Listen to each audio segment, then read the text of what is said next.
Yes, we spoke a lot about it in the first hour. John Fetterman was interviewed, his first interview on CBS Sunday morning with Jane Pauley. By the way, they bring out the big guns for John Fetterman. She's usually just the person who introduces everything. They usually have correspondents out there in the field. She went out there for this one, which shows you the heft, I guess, that they're putting on John Fetterman. Oh, yeah.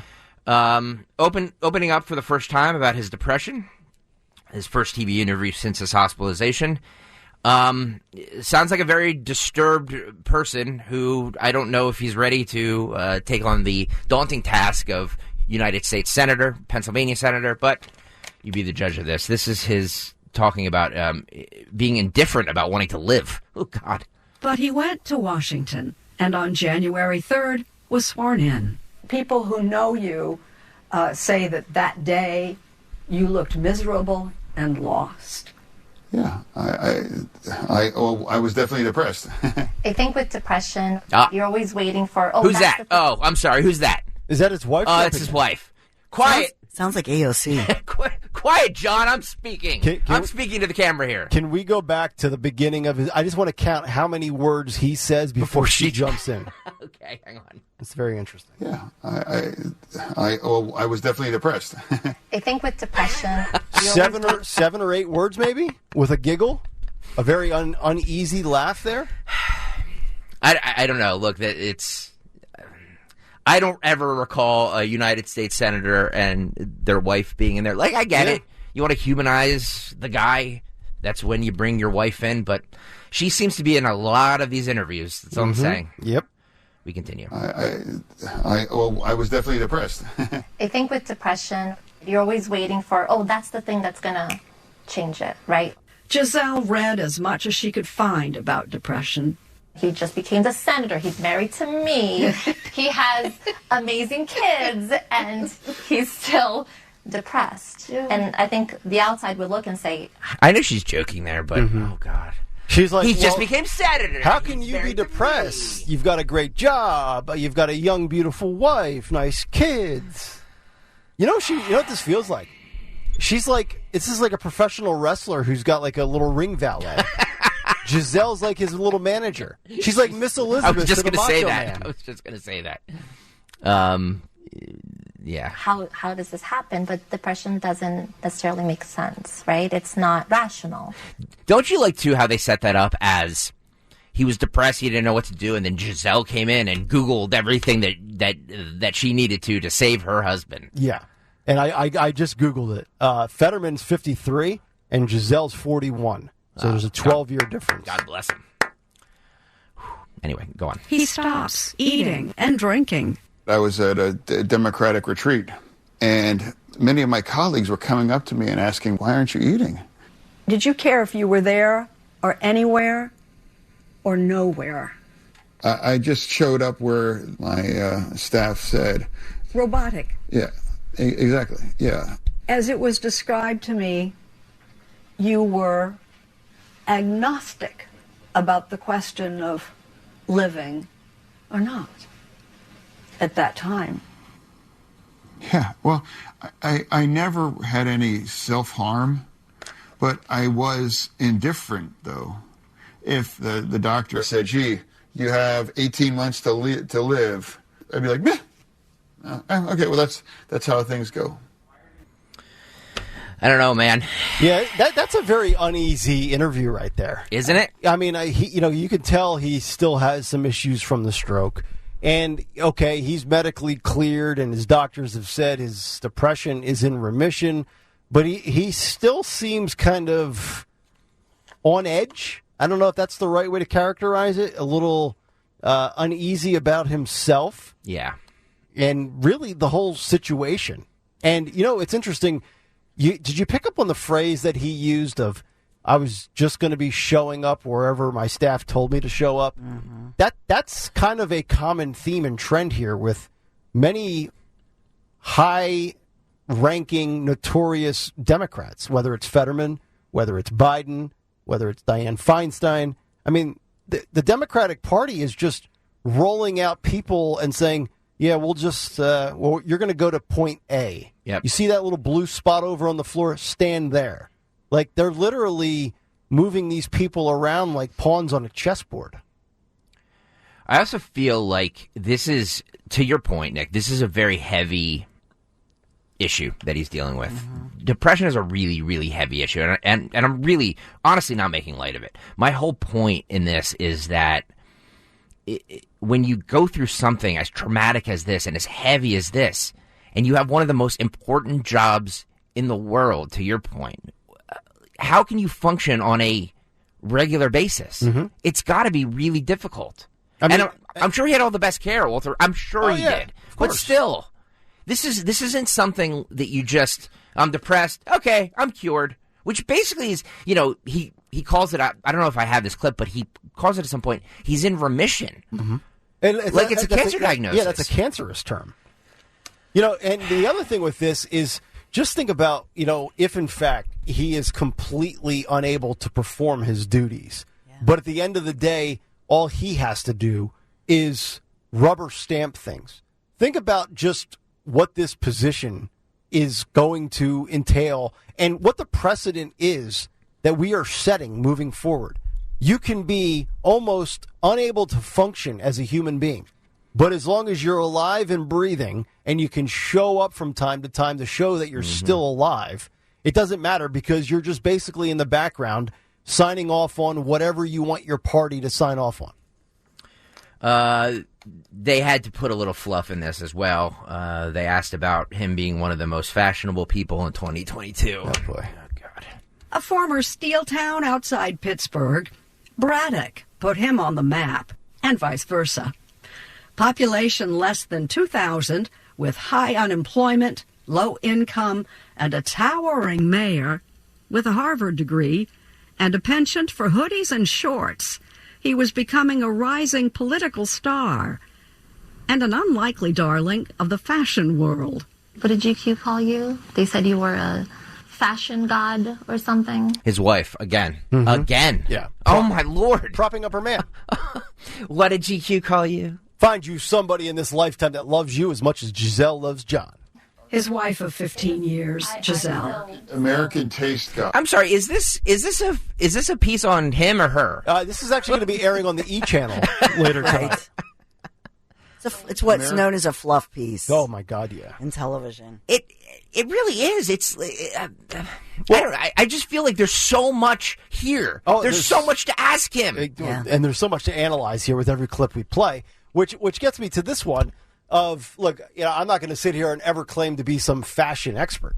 I wear golf polos, golf shorts, sneakers, sandals, jeans, and an occasional sweatshirt. So, in many regards, I'm just a basic dresser. But what exactly makes Fetterman a fashion icon? Because he dresses like a college kid as a senator? Because that doesn't make you you're clearly going for the anti-establishment look, which I understand, but that doesn't qualify as fashion.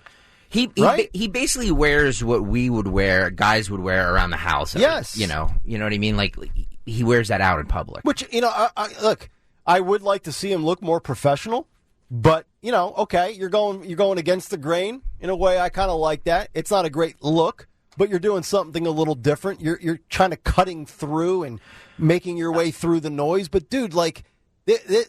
Also, he's not wearing Louis Vuitton. Also, who is, people always say, well, he looks and speaks like the working man. But who spoke to the working man better than Donald Trump? And That dude wears suits every day. And I've seen working men speak better than this guy. And to sit there and say, well, like, he's just the everyman with his hoodies and shorts, like, what a slap in the face. Like, working, blue collar people are going to be like, yeah, look, he dresses like me. Like, that is such a slap in the face to them. I'm still trying to figure out how he got a Harvard degree. I thought Harvard was Harvard. His parents were pretty well connected, and wealthy, extremely wealthy. His dad, a very wealthy, prominent insurance magnate. By the way, Harvard, the one little fallacy about Harvard is all you have to do is be a legacy there, have some sort of tie as, father, grandfather, whatever. Love to know what his GPA was. And make some sizable donations, and they'll let you in. This whole thing is like, yes, I studied at Harvard is just, it's a misnomer. American taste god. And then in the New York Times, I found out that I was one of the most fashionable or something. That's right. Along with Beyonce and Brad Pitt, Fetterman was one of the paper's most stylish people of 2022. You gotta pause that. It was Beyonce, Brad Pitt, Fetterman. It's like one of those little things where they give you 3 or 4 things and they say which one doesn't belong in the group. Which doesn't belong and why? I mean, how would you not circle Fetterman in that little trio? Good Lord. Oh, my God. But to Dawn's point about this, this is a 55-second clip. The whole interview was 9 minutes. That's all they aired, 9 minutes. I'm sure it was longer, but what they aired was 9 minutes. You spend a minute on this with a Pennsylvania senator who had one of the biggest upsets, I think, in politics. Yep. And these are the questions you ask him, who just checked out of a mental facility, who hasn't been to work in 2 months. Well, Dawn nailed it. It's a fluff piece or a puff piece. I mean, it's just my God. They bring back the debate and his performance on the debate. Apparently, he has had hearing issues after his stroke, which is why he relies on the closed caption. John Fetterman began his campaign for United States Senate last spring with the wind to his back. But after the stroke at age 52, he would fight headwinds until Election Day, when his health became the issue. Doctors at Walter Reed have discovered a serious hearing deficit, further complicating the way his brain now processes spoken language. When I talk, what do you hear? I hear you talking, and I can understand much of what you're saying. But my hearing has a deficiency that makes it difficult for me to fully understand 100% of it. At some point, you described what you hear as like Charlie Brown's teacher. Yeah, early on that was more, months and months ago, whatever. But right now, captioning is helpful for me. I should get my husband one of those because when I talk, he hears that same wah, wah, wah, wah. Yes, so do we all. Well, yeah. His reliance on closed captioning had its biggest test during the campaign's one debate, which was widely considered a setback. I'm the only person on this stage right now that was successful about pushing. The debate performance was not you at your best. Was that fair? Dawn, was that fair? Was that fair?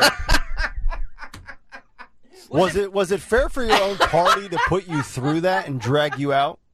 Oh my God! No, and was it fair to the voters? No. Yeah, because did a majority of them vote before the debate happened? Was it fair? You know what? Was it fair? After hearing this and just kind of coming to the realization that this is an embarrassment. It's such an embarrassment. If I'm Mehmet Oz right now, I'm checking myself into Walter Reed for losing to this guy. Was not you at your best. Was that fair? If I'm in the race and I made the decision to stay in the race, that it's important that I show up for a debate and fully knowing that it would be challenging, and that's what we did. I mean, he gave the right answer, but my God, what a layup question. Was it fair for you to have to debate your opponent? This is you said a 9-minute interview in total? Yep. This is basically a promo paid for by the Fetterman campaign. 100%. This is not journalism. Yep. My God. He says after he won, he felt like he lost, much like the people of Pennsylvania. And in November, John Fetterman won, flipping a Republican-held Senate seat. I'm so humbled. Thank you so much. Really, thank you. But there was something behind that smile. It's like you just won the biggest, race in the country. And the whole thing about depression is that objectively you may have won, but depression can absolutely convince you that you actually lost. And that's exactly what happened. And that was the start of a downward spiral. In the interim between the campaign and being sworn in, at home in November, December, depression started gathering strength. Is that correct? Very much. very much. I had stopped leaving my bed. I've stopped eating. Dropping weight. Good God. I stopped engaging some of the most things that I love in my life. So he's not considered suicidal, but you're not leaving your bed and you're not eating? I mean, did you just basically want to lay there and be left for dead? I don't know what... I think suicidal is a term that, when you try and... Self-harm. But he's doing this. Remember, he's doing this when he's a United States Senator. Mm-hmm. He won't get out of bed. Right. The people of Pennsylvania deserve better than this. There's no question. I don't know what else to say. I don't wish any harm on the man. I wish him good things, but he's clearly not ready to. No. Am I the only one with this takeaway? No, I don't know. No, you're spot on. And here's the thing: Democrats. I mean, they're cutthroat. They are going to go and vote based on feelings. From a party standpoint, they're cutthroat. They'll do whatever it takes, including trotting out Fetterman for the sympathy card. And remember, when we were talking about the debate back in, what was that? The first day of November was the debate, I believe, because the election was the first Tuesday. Or no, it was the end of October. It was like the 26th. Was it? 27th Okay, so it was pre-Halloween. Yeah. And we came away with the conclusion of maybe we got played here. You know, because we were sitting there saying, oh, this is going to be a bloodbath and this is going to be a total beatdown on the debate stage. And he goes up there and takes all of the lumps and the bad PR and the bad look, but they use that for sympathy to garner votes. Yep. Especially for those, if you were out there and you were still undecided. But I know, Greg, you had mentioned something to the effect of you thought the debate itself would not have any negative impact because you probably had your mind made up already. Yes. A lot of people voted already. Yep. It was so late. Yeah. It was just, they only allowed the one, and it was just incredibly late. It was all on purpose. This is the money question here, in my opinion. This happened at the very end on his political aspirations past United States Senator. Mind you, Nick, Dawn, he is not... He spent a month? A month, maybe, working? Yep. And now they're on a 2-week hiatus, and they're already crowning him the next president. Yep. Your trajectory from mayor to lieutenant governor, United States senator, was still pointing up. At 53 in politics, that's a young man. Can you have aspirations? Can you serve beyond the United States Senate? My aspiration is to take my son to the restaurant that we were supposed to go during his birthday, but couldn't because I had checked myself in for depression. And being the kind of dad, the kind of husband, and the kind of senator that Pennsylvania deserves. That's what my aspiration is. If this guy ends up on a presidential ballot, I'm moving to Fiji. One-way flight. Gone. I don't know what to say. I mean, he is clearly not well, and they have already... You see the way China and Russia operates with Joe Biden as president. Yep. How comfortable and how safe are you going to feel if John Fetterman is the president of the United States? But the point of this is that this is a very sympathetic, very soft interview. Mm-hmm. So what they're doing is they're saying, we're announcing that he's coming back. He's going to come back to work. So let's do a big national interview so that he can say, well, we sat down with Jane Pauley. Anybody like us can air it. Mm-hmm. And we don't have to have transparency. We don't have to hold a news conference. Because why?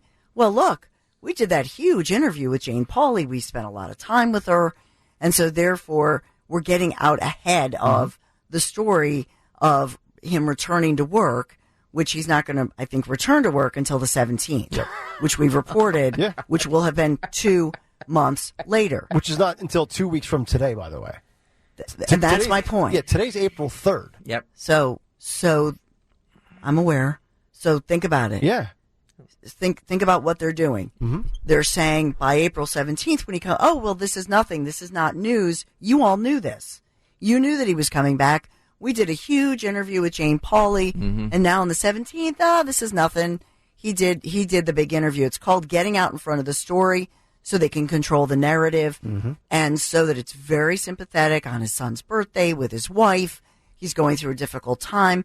And that way, if you on the 17th say, well, we want to see you, we want transparency, well, what are you? You're being insensitive. Yes. You're being a horrible, deplorable. Shame on you. Horrible, Let Fetterman deplorable. return to work and leave him alone already. Yeah. So they're now in the media. This is the media working it. I mean, we're paying his salary. That's right. He's accountable to us. You have every right to be furious over the fact that this guy is still working in a highly pressurized environment. Well, to that point, Nick Kayal, that I don't think he's never been in a highly pressurized situation. I mean, No, being the mayor of Braddock. Yeah, I is was not just going to really- say, no offense to the residents of Braddock, PA. I'm sure they're lovely people, but there's like 2,000 of them. Right. I mean, I don't even know if a mayor should have been a full-time job there. You know what I mean? Like, what? I don't know. So he's never really had any, and you know, Dawn pointed out he lived with his parents till he was 40 years old. Like he's never had a high pressure situation. He gets in this high pressure situation and he immediately goes to, well, I'm depressed, I can't work, I can't do there's something in that psyche that is just he's almost pushing, saying, no, I don't want this job, I don't want to work. And to your point, some mayor jobs are part-time. Because when I lived in Nashville, there was a little town next to Nashville, 5 miles from where I lived, and it was called Nolensville. And the mayor of Nolensville only meets once a week. It's a part-time job, and the guy was like a school teacher or something. It was like a little side hustle. By the way, not to get off on a side topic here, but I think a lot of political positions should be part-time jobs. I mean, that's really the way they were set up, right? Well, that was his job in Braddock. What? Was part-time. The mayor's job in Braddock Is a part-time Was job? it officially part-time? Mm-hmm. Oh, wow. Yeah. Oh, I didn't realize it. So he They expect you to have a regular job.